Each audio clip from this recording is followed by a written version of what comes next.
Бүгін сенің де ауыз ашар ғой, Мәсі, ұмыт кетіппіз ғой. Дайындалу керек.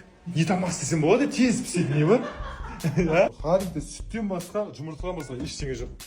Су бар, сразу мазмұнға келдік. Мынандай салат керек қой, Как готовить махлюбе? Махлюбе қалай жасалады? Үлкен баклажан, екі Қойында, кірсек онда? бір сәбіз, бір пияз, бәрін алайық онда. Полный рецепт, қазір осымен жасайтын боламыз. Нашар ғой, Бұны жан-жаны айран құяды ғой.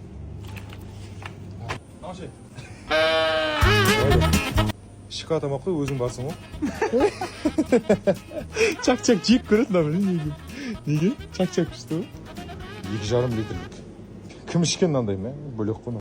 Зиги-заги жоқ па не? Или осылай тамақтар қоя салайын дастарханға. Продуктыны алдық, дайындаймыз.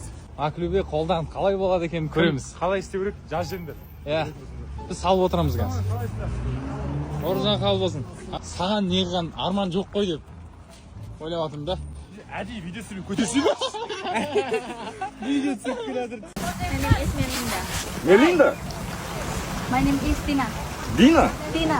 Tina? Yes. Tina, Melinda, and Cindy. Cindy. Yeah. Cindy қалай апа?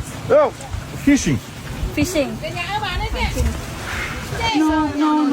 No, you're Balizian. Yes. Yes. You speak only Balizian. You're local.